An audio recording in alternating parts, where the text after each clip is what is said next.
തദ്ദേശ സ്വയംഭരണ സ്ഥാപനങ്ങളുടെ വാർഡ് പുനർവിഭജനവുമായി ബന്ധപ്പെട്ട ഡീലിമിറ്റേഷൻ കമ്മീഷൻ കണ്ണൂരിൽ ഹിയറിംഗ് നടത്തി. 76 തദ്ദേശ സ്ഥാപനങ്ങളിൽ നിന്നായി 1379 പരാതികൾ പരിഗണിച്ചു. ബുധനാഴ്ച രാവിലെ 9 മുതൽ കണ്ണൂർ കളക്ടറേറ്റ് ഓഡിറ്റോറിയത്തിലാണ് ഹിയറിംഗ് നടന്നത്. കരട് വാർഡ് നിയോജകമണ്ഡല വിഭജന നിർദ്ദേശങ്ങളിൽ മേൽ നിശ്ചിത സമയപരിധിക്ക് മുമ്പായി ആക്ഷേപങ്ങൾ, അഭിപ്രായങ്ങൾ സമർപ്പിച്ചവരെ പങ്കെടുപ്പിച്ചായിരുന്നു ഹിയറിംഗ്. മാസ് പെറ്റീഷൻ നൽകിയവരിൽ നിന്നും ഒരു പ്രതിനിധിക്ക് പങ്കെടുക്കാൻ അവസരം നൽകി. പയ്യന്നൂർ, തളിപ്പറമ്പ്, പേരാവൂർ ബ്ലോക്കുകളിലെ ഗ്രാമപഞ്ചായത്തുകൾ, പയ്യന്നൂർ, തളിപ്പറമ്പ്, ആന്തൂർ നഗരസഭകൾ എന്നിവയ്ക്ക് രാവിലെ 9 മണിക്കുമായിരുന്നു അവസരം നൽകിയത്. അവിടങ്ങളിൽ നിന്നും 469 പരാതികളാണ് ലഭിച്ചിരുന്നത്.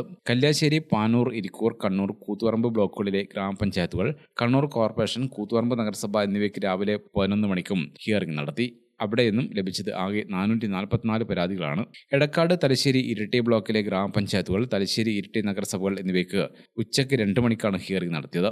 ആകെ ലഭിച്ച പരാതികൾ 466 ആണ്. ഗ്രാമിക ന്യൂസ്, കണ്ണൂർ.